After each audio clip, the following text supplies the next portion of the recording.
Role. कितने समय से जो है आप पर्यावरण को लेकर पौधे लगा रहे हैं और कैसे आप मोटिवेट हुए इस चीज़ पर? मेरा नाम देवेंद्र सूरा है। मैं चंडीगढ़ पुलिस में कांस्टेबल पद पर कार्यरत हूँ।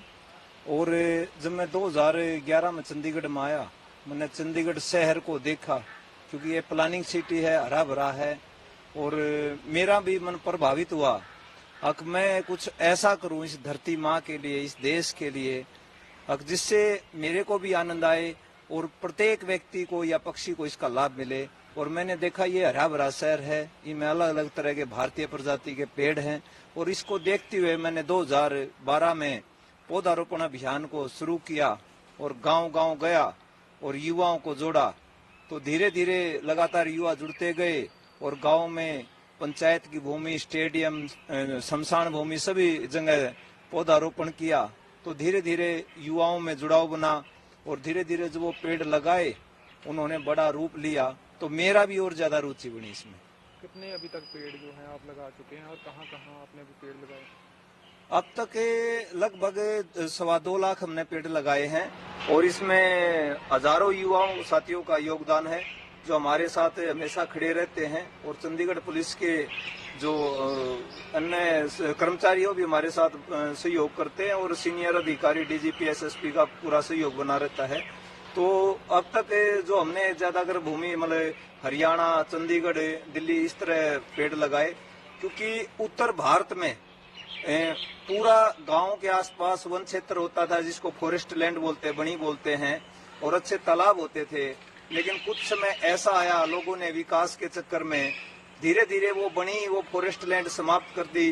जो मुख्य जीव जंतुओं जैसे नेवला, तीतर, चिड़िया, मोर एक आश्रय था, क्योंकि गांव उसी को बोला जाता है जो समस्त जीव जंतुओं के साथ, पशुधन के साथ, लोगों के साथ, एक अच्छे तालाब के साथ जो बना उसको गांव बोला जाता है। ये उत्तर भारत से बिल्कुल समाप्त हो चुके हैं और इसका कारण आज ये परिणाम देखने को मिलता है। अब इतना पेड़ कम होने के कारण आज तापमान है जो 45 से 50 डिग्री पहुंच चुका है, जो व्यक्ति के जीने के लिए बिल्कुल नहीं है। क्योंकि व्यक्ति क्या आता है, कंक्रीट के जंगल खड़े कर दिए लोगों ने। दिल्ली विश्व में प्रदूषित राजधानियों में आती है क्योंकि वहाँ कंक्रीट के जंगल है, बड़ी बड़ी बिल्डिंगें हैं सीमेंट की, लेकिन वहाँ वास्तविक रूप से हरियाली नहीं है। तो निश्चित तौर पर इस तरह अगर आज हमारा दम घुटता है और तापमान बढ़ता है, ये सब प्रदूषण का कारण है। आज हम प्रदूषण के गुलाम महसूस करते हैं। तो धीरे धीरे इस तरह से प्रत्येक व्यक्ति को अपने जन्मदिन पर पौधारोपण अभियान को जोड़ना चाहिए और इस अभियान से जुड़ना चाहिए। इसको लेकर पैसे कहाँ से आते हैं? जो भी खर्चा होता है वो कैसे आप मैनेज करते हैं? देखो, मेरे को बड़ा इस धरती से, इस राष्ट्र से लगाव है।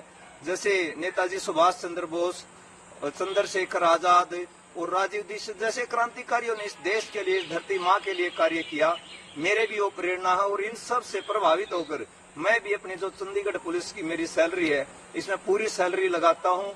उसके मेरे परिवार का खर्चा है, जो मेरे बच्चे भी हैं, वो मेरे पिताजी की आर्मी की पेंशन से चलता है। और निश्चित तौर पर क्योंकि मेरे को इसमें शांति मिलती है और व्यक्ति को निश्चित तौर पर रोटी, कपड़ा और मकान चाहिए। वैसे तो हम कहते हैं विकसित भारत, लेकिन जो विकसित राष्ट्र हैं उनका जो जीवन है, उनकी जीवन शैली है, वो साधारण है। पर्सनालिटी दो तरह की होती है, इंटरनल और एक्सटर्नल। मैं मानता हूँ इंटरनल पर्सनालिटी में व्यक्ति का जीवन साधारण होना चाहिए।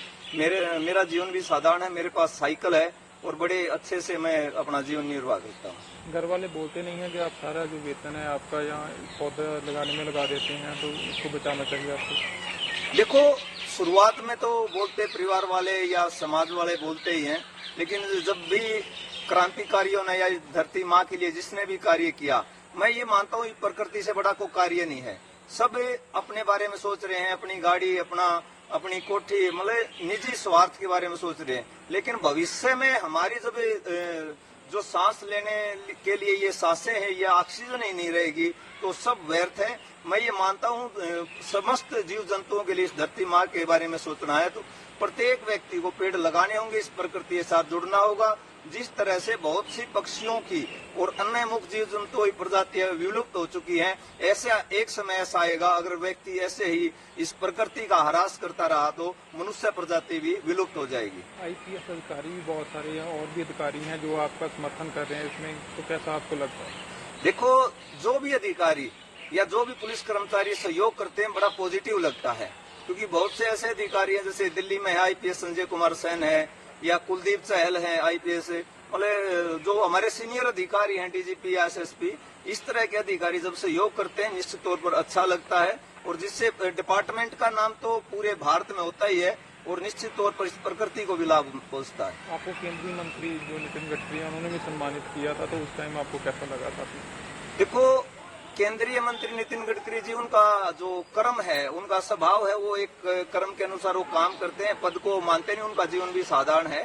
जिस तरह उन्होंने देश में कार्य किया, और निश्चित तौर पर एक धरातल से जुड़े व्यक्ति हैं और धरातल के लिए कार्य करते हैं, और उन्होंने बड़ी ऊर्जा दी। उन्होंने कहा जब भी आपको मेरी जरूरत पड़े निश्चित तौर पर मेरे को याद करना, और मैं भी आपके इस अभियान से जुड़ता हूं, और इस अभियान को एक जन आंदोलन का रूप देते हैं। आने वाले समय में आपका क्या उद्देश्य है, क्या लक्ष्य है, इसको लेकर के कितना काम करना भी बाकी है? आने वाले समय में मेरा लक्ष्य यही है, मैं चाहता हूं जिस तरह से तितली है, मधुमक्खी है, नीलकंठ है, कटफोड़ा है, जिस तरह से विलुप्त होते जा रही हैं या पेड़ घटते जा रहे हैं, मैं भविष्य में अपना जीवन धीरे धीरे इन्हीं के प्रति समर्पित रहेगा। क्योंकि वास्तविक शिक्षा यही है, और इन्हीं के प्रति जीवन जिएंगे तो निश्चित तौर पर मनुष्य प्रजाति भी भविष्य में सुरक्षित रहेगी। लोगों को क्या मैसेज देना चाहते हैं, चंडीगढ़ के लोग हैं या हरियाणा के हों या पंजाब के?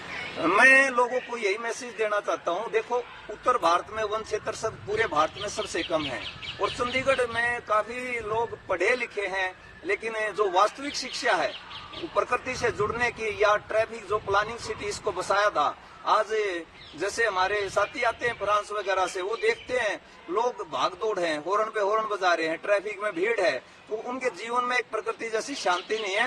और जैसा चंडीगढ़ इसको बसाया था, इसका दुरुपयोग हो रहा है। जैसे प्लास्टिक का प्रयोग सबसे ज्यादा बढ़ रहा है, तो अपना जीवन में प्लास्टिक का कम से कम प्रयोग करें, और इसमें ट्रैफिक का कम से कम प्रयोग करें, और चंडीगढ़ को जो है शहर को पूरे विश्व में एक सुंदर शहर के रूप में मनाएं।